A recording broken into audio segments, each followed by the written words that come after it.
Hello and welcome back to Sticking It to the Taxman. I'm Marc Lichtenfeld. You may know me from Wealthy Retirement and as the Chief Income Strategist at the Oxford Club. Now today's topic that I'm going to touch on is something that hits a lot of people and sometimes takes them by surprise. I'm talking about medical expenses. It's possible to mitigate some of these expenses by claiming certain items on your taxes. Now, whether you have a lot of medical expenses or just a few, there are ways that you can save literally thousands of dollars on your taxes from some of your medical expenses. Now, I created the financial literacy channel on Wealthy Retirement, and I've gotten the message out on places like CNBC and Fox Business and Bloomberg because simple financial hurdles like healthcare expenses really deflate people's savings. And the truth is, it doesn't have to.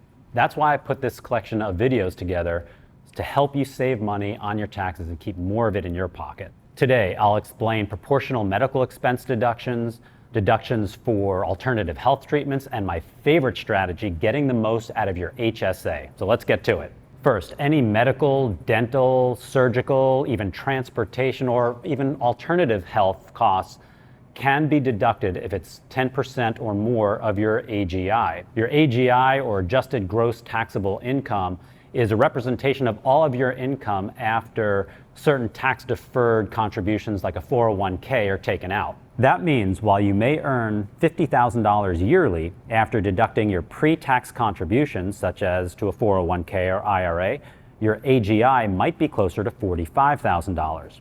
If your filing status is single and your AGI amounts to $45,000 yearly, but an unexpected surgery puts your total medical spending for the year above $4,500, any expense you incur beyond that $4,500 can be deducted from your taxes. This isn't an exclusive policy either. The alternative medical expenses I mentioned earlier covers things like acupuncture, herbal remedies, nicotine patches, and service animals. Eligible expenses are so inclusive that you may even be able to deduct the cost of a new pool in your backyard, but be prepared to show that its purpose is purely therapeutic. That said, insurance won't always cover those kinds of expenses, so check with your accountant or the IRS to confirm that your deductions are eligible. And keep in mind, you'll need to itemize your deductions in order to take advantage of the medical expense deduction. Now, here is one of my favorite ways to save money on taxes, and you don't even have to itemize to do it. All you do is you put money away for something that you're going to have to spend cash on anyway. Now, let me explain. If you have a high deductible health insurance plan, you can contribute to a health savings account, or HSA. This is an account that you can use to contribute funds pre-tax toward upcoming medical expenses. Like a 401k, an HSA is tax sheltered, so any contribution that you make will be deducted from your AGI. So if you have a high cost procedure coming up, maybe you're getting cataracts removed or getting glasses or a hearing aid, you can use your HSA funds toward these expenses and avoid being taxed on them.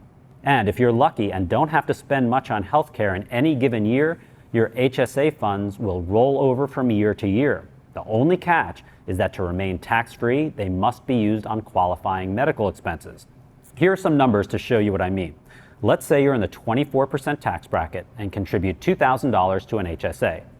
Your AGI is lowered by $2,000, which reduces your taxes by $480.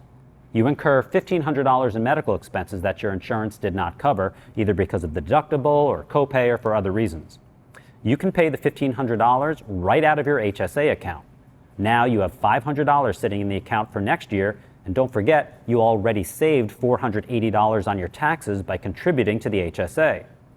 If the account holder passes away before they can use all of the funds, their beneficiary can inherit the account as their own HSA without paying an estate tax.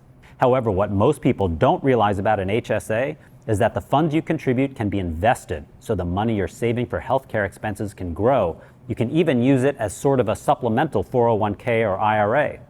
If you've met your maximum contribution to an IRA or 401k, once you reach a designated balance, you can invest the funds in your HSA and develop an auxiliary nest egg for retirement. And if some expensive health emergency comes up, no problem. You can use the money in your HSA anytime you wish, as long as it's for health-related costs. Anyone who has the option of funding an HSA is crazy not to do it. You're going to have to spend the money anyway on healthcare, so you might as well do it but write a smaller check to the IRS in the process. After age 65, HSA funds can be withdrawn for non-medical expenses, but they will be taxed. If they're withdrawn for non-medical expenses before age 65, they'll incur a 20% penalty. While it may seem limiting that the funds can only be used for medical expenses, consider this. The average couple will spend $270,000 on healthcare-related expenses in retirement. Few investors take advantage of these health-related tax cuts, but they can make a huge difference. So once you've set aside income pre-tax to fund your HSA, you can lower the taxes that you owe even more by deducting expenses that surpass 10% of your AGI. Then you can invest the funds you've set aside in your HSA and let them grow tax-free. I hope you found this video helpful. If you have any questions, please leave them in the comments section below and head to our description where you can sign up for my free e-letter, Wealthy Retirement, that has plenty of more tax tips. And next video, we're going to be talking about how to build a tax-efficient portfolio. You won't want to miss that. I'm Marc Lichtenfeld. This has been Sticking It to the Tax Man. Thanks for watching.